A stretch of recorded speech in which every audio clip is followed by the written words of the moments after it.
The Adventures of Ulysses by Charles Lamb. Chapter 1. This history tells of the wanderings of Ulysses and his followers in their return from Troy, after the destruction of that famous city of Asia by the Grecians. He was inflamed with the desire of seeing again, after 10 years' absence, his wife and native country, Ithaca. He was king of a barren spot and a poor country in comparison of the fruitful plains of Asia, which he was leaving, or the wealthy kingdoms which he touched upon his return. Yet, wherever he came, he could never see a soil which appeared in his eyes half so sweet or desirable as his country earth. This made him refuse the offers of the goddess Calypso to stay with her and partake of her immortality in the delightful island, and this gave him the strength to break from the enchantments of Circe, the daughter of the sun. From Troy, ill winds cast Ulysses and his fleet upon the coast of the Cicons, a people hostile to the Grecians. Landing his forces, he laid siege to their chief city, Ismarus, which he took, and with it much spoil, and slew many people. But success proved fatal to him, for his soldiers, elated with the spoil, and the good store of provisions which they found in that place, fell to eating and drinking, forgetful of their safety, till the Cicons, who inhabited the coast, had time to assemble their friends and allies from the interior, who, mustering in prodigious force, set upon the Grecians, while they negligently revelled and feasted, and slew many of them, and recovered the spoil. They, dispirited and thinned in their numbers, with difficulty made their retreat good to the ships. Thence they set sail, sad at heart, yet something cheered that with such fearful odds against them they had not all been utterly destroyed. A dreadful tempest ensued, which for 2 nights and 2 days tossed them about, but the 3rd day the weather cleared, and they had hopes of a favourable gale to carry them to Ithaca. But, as they doubled the Cape of Malea, suddenly a north wind arising drove them back as far as Cythera. After that, for the space of 9 days, contrary winds continued to drive them in an opposite direction to the point to which they were bound, and the 10th day they put in at a shore where a race of men dwell that are sustained by the fruit of the lotus tree. Here Ulysses sent some of his men to land for fresh water, who were met by certain of the inhabitants, that gave them some of their country food to eat, not with any ill intention toward them, though in the event it proved pernicious. For having eaten of this fruit, so pleasant it proved to their appetite, that they in a minute quite forgot all thoughts of home, or of their countrymen, or of ever returning back to the ships to give an account of what sort of inhabitants dwelt there, but they would needs stay and live among them, and eat of that precious food for ever. And when Ulysses sent other of his men to look for them, and to bring them back by force, they strove, and wept, and would not leave their food for heaven itself, so much the pleasure of that enchanting fruit had bewitched them. But Ulysses caused them to be bound hand and foot, and cast under the hatches, and set sail with all possible speed from that baneful coast, lest others after them might taste the lotus, which had such strange qualities to make men forget their native country and the thoughts of home. Coasting on all that night by unknown and out of the way shores, they came by daybreak to the land where the Cyclops dwell, a sort of giant shepherds that neither sow nor plough, but the earth untilled produces for them rich wheat and barley and grapes, yet they have neither bread nor wine, nor know the arts of cultivation, nor care to know them, for they live each man to himself, without law or government, or anything like a state or kingdom. But their dwellings are in caves on the steep heads of mountains, every man's household governed by his own caprice, or not governed at all. Their wives and children are lawless as themselves, none caring for others, but each doing as he or she thinks good. Ships or boats they have none, nor artificers to make them, no trade or commerce, or wish to visit other shores. Yet they have convenient places for harbours and for shipping. Here Ulysses, with a chosen party of 12 followers, landed, to explore what sort of men dwelt there, whether hospitable and friendly to strangers, or altogether wild and savage, for as yet no dwellers appeared in sight. The first sign of habitation which they came to was a giant's cave rudely fashioned, but of a size which betokened the vast proportions of its owner, the pillars which supported it being the bodies of huge oaks or pines, in the natural state of the trees, and all about showed more marks of strength and skill in whoever built it. Ulysses, entering it, admired the savage contrivances and artless structures of the place, and longed to see the tenant of so outlandish a mansion. But well conjecturing that gifts would have more avail in extracting courtesy than strength would succeed in forcing it from such a one as he expected to find the inhabitant, he resolved to flatter his hospitality with a present of Greek wine, of which he had store in 12 great vessels, so strong that no one ever drank it without an infusion of 20 parts of water to 1 of wine, yet the fragrance of it even then so delicious that it would have vexed a man who smelled it to abstain from tasting it. But whoever tasted it, it was able to raise his courage to the height of heroic deeds. Taking with them a goatskin flagonful of this precious liquor, they ventured into the recesses of the cave.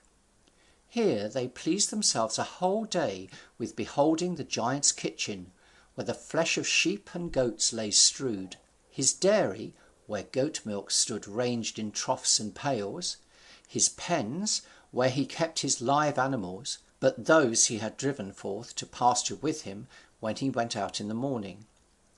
While they were feasting their eyes with a sight of these curiosities, their ears were suddenly deafened with a noise like the falling of a house.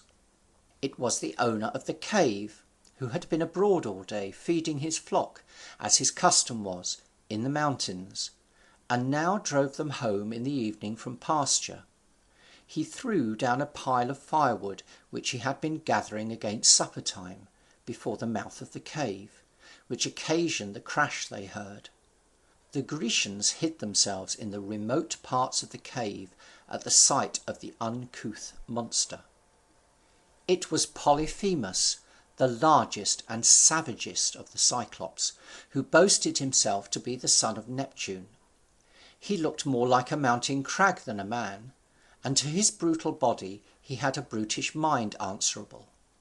He drove his flock, all that gave milk, to the interior of the cave, but left the rams and the he-goats without.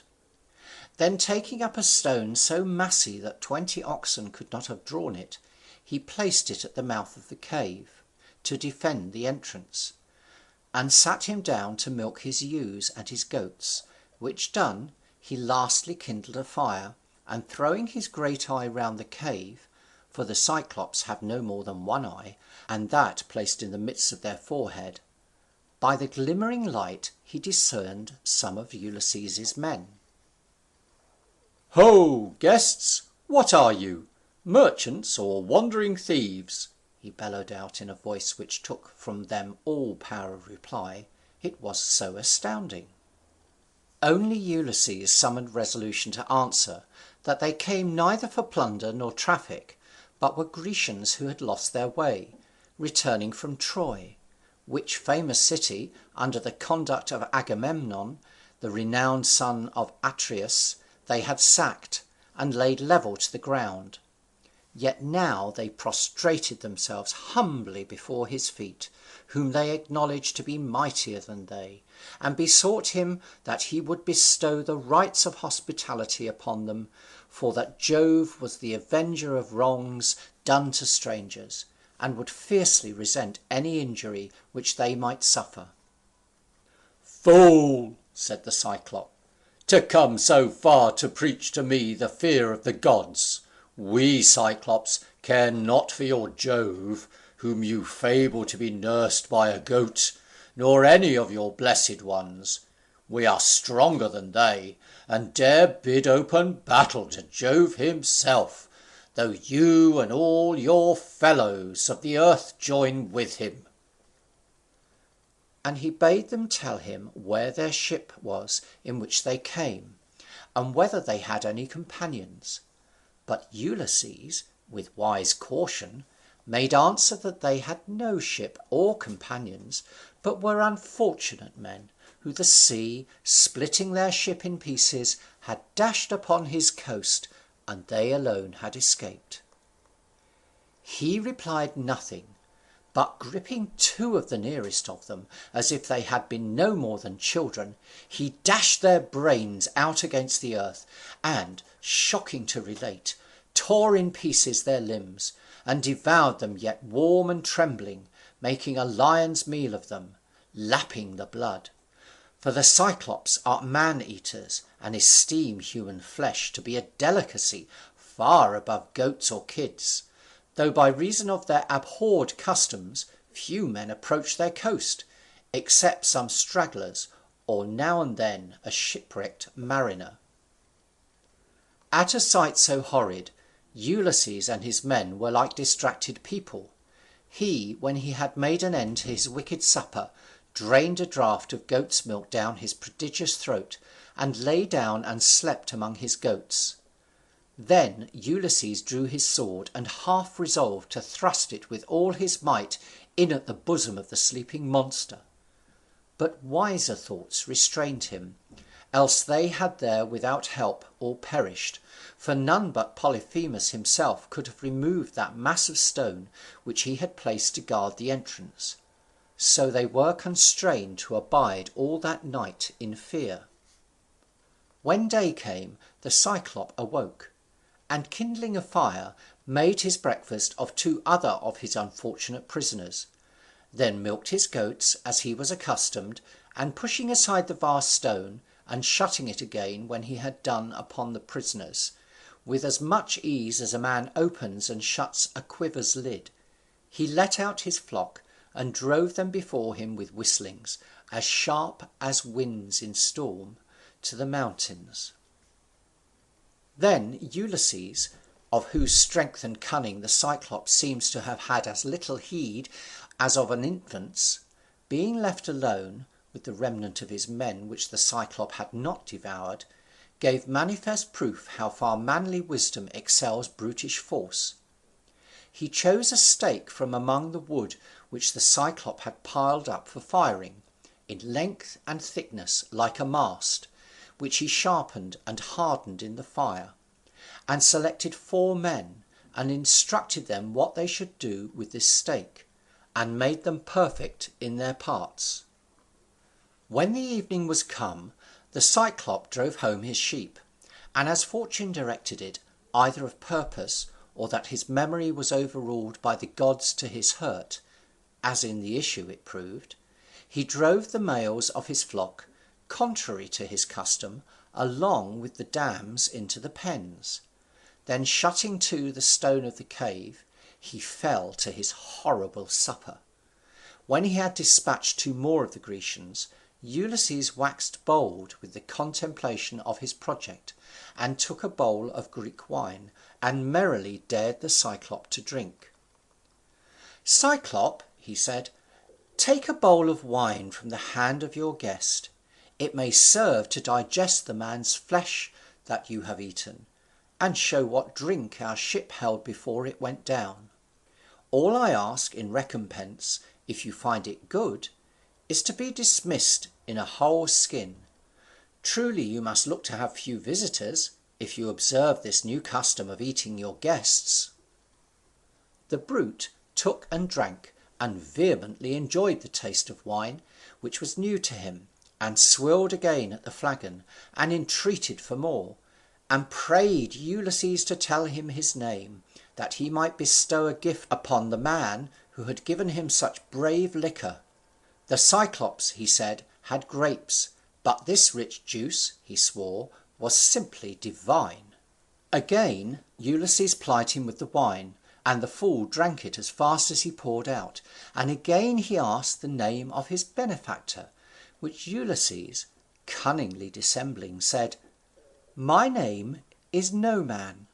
My kindred and friends in my own country call me No Man."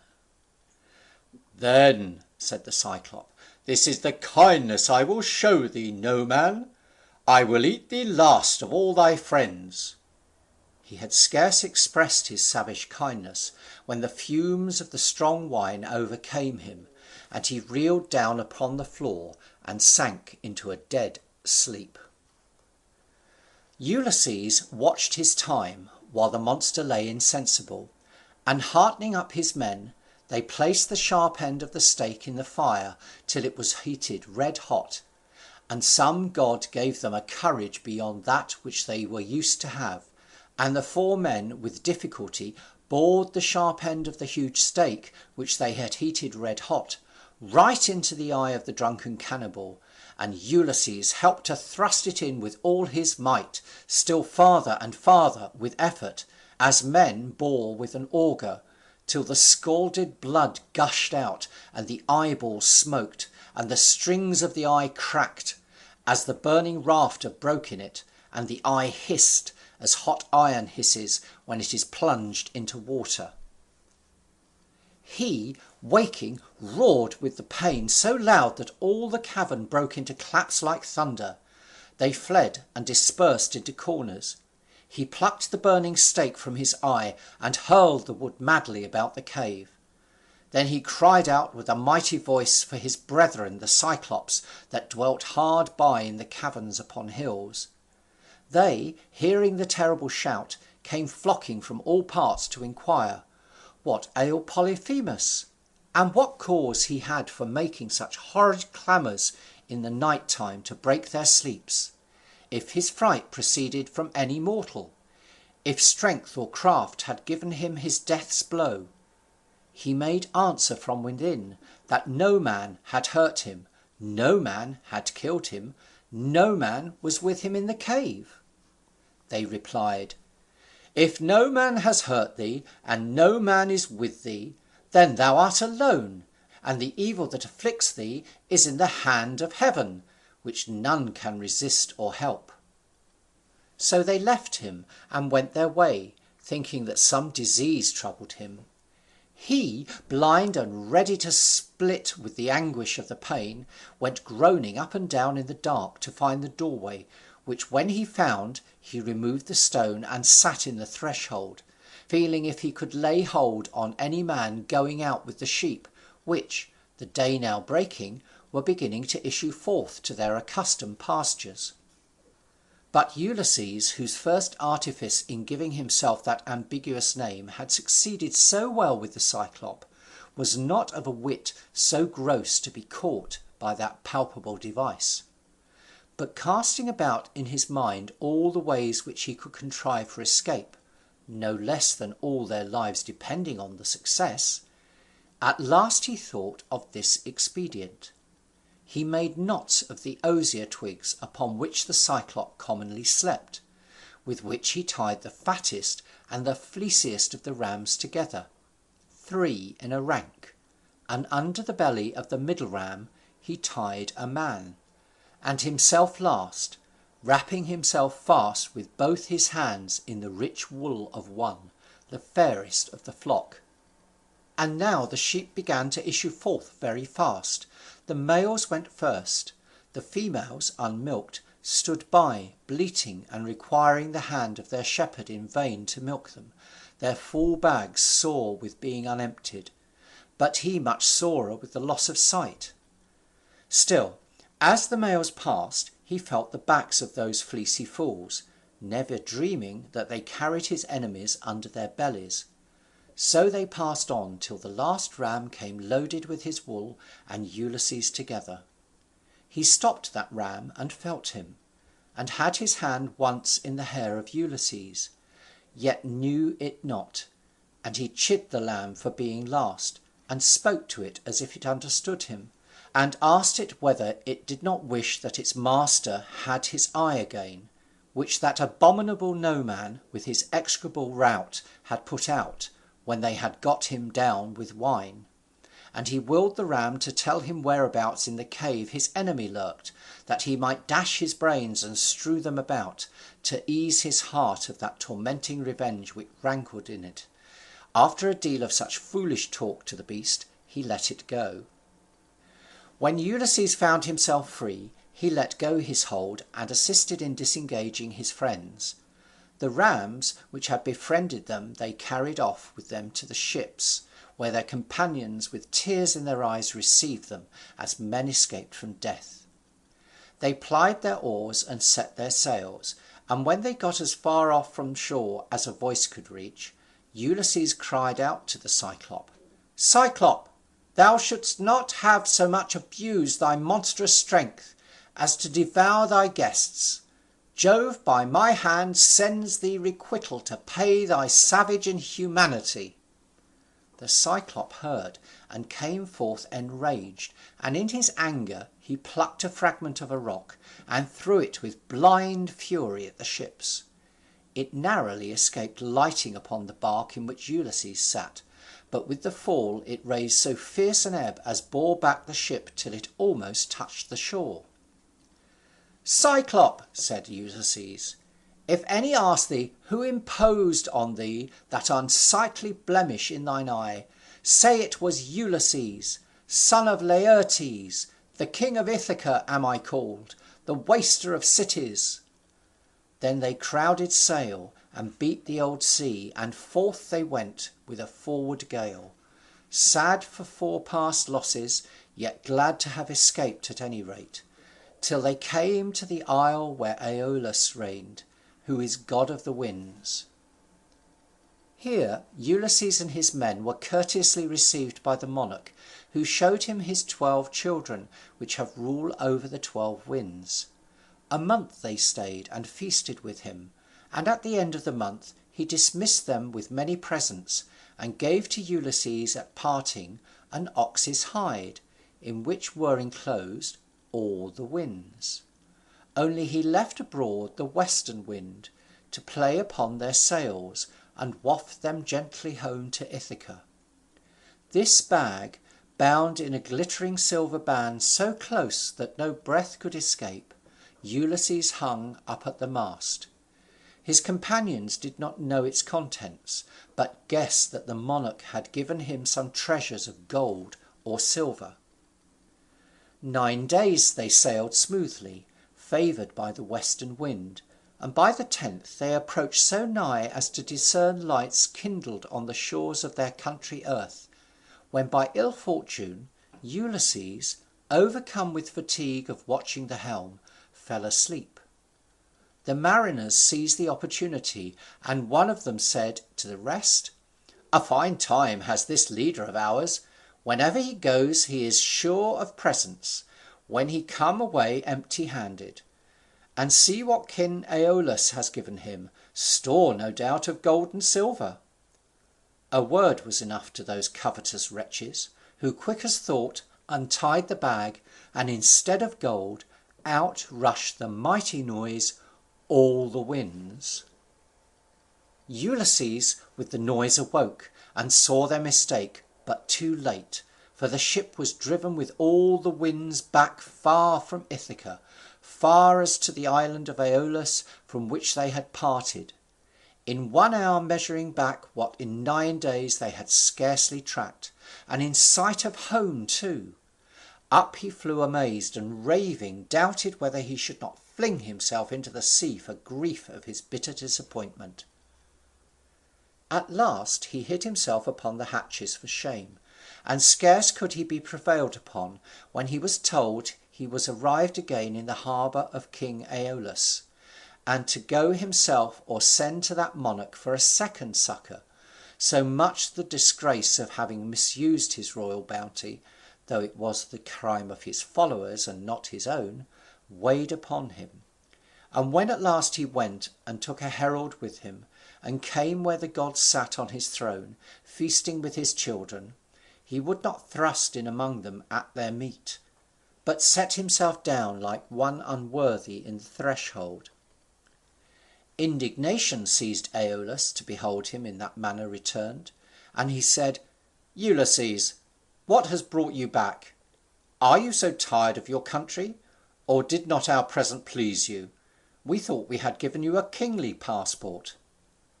Ulysses made answer, "My men have done this ill mischief to me. They did it while I slept." "Wretch," said Aeolus, "avaunt, and quit our shores. It fits not us to convey men whom the gods hate, and will have perish." Forth they sailed, but with far different hopes than when they had left the same harbour the first time with all the winds confined. Only the west wind suffered to play upon their sails, to waft them in gentle murmurs to Ithaca. They were now the sport of every gale that blew, and despaired of ever seeing home more. Now those covetous mariners were cured of their surfeit for gold, and would not have touched it if it had lain in untold heaps before them. 6 days and nights they drove along, and on the 7th day they put into Lamos, a port of the Laestrygonians. So spacious this harbour was that it held with ease all their fleet, which rode at anchor, safe from any storms, all but the ship in which Ulysses was embarked. He, as if prophetic of the mischance which followed, kept still without the harbour, making fast his bark to a rock at the land's point, which he climbed with purpose to survey the country. He saw a city with smoke ascending from the roofs, but neither ploughs going, nor oxen yoked, nor any sign of agricultural works. Making choice of 2 men, he sent them to the city to explore what sort of inhabitants dwelt there. His messengers had not gone far before they met a damsel, of stature surpassing human, who was coming to draw water from a spring. They asked her who dwelt in that land. She made no reply, but led them in silence to her father's palace. He was a monarch, and named Antiphas. He and all his people were giants. When they entered the palace, a woman, the mother of the damsel, but far taller than she, rushed abroad, and called for Antiphas. He came, and snatching up one of the 2 men, made as if he would devour him. The other fled. Antiphas raised a mighty shout, and instantly, this way and that, multitudes of gigantic people issued out of the gates, and making for the harbour, tore up huge pieces of the rocks, and flung them at the ships which lay there, all which were utterly overwhelmed and sank, and the unfortunate bodies of men which floated, and which the sea did not devour, these cannibals thrust through with harpoons like fishes, and bore them off to their dire feast. Ulysses, with his single bark, that had never entered the harbour, escaped. That bark which was now the only vessel left of all the gallant navy that had set sail with him from Troy.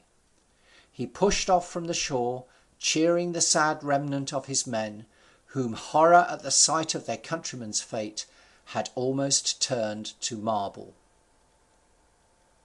End of chapter 1.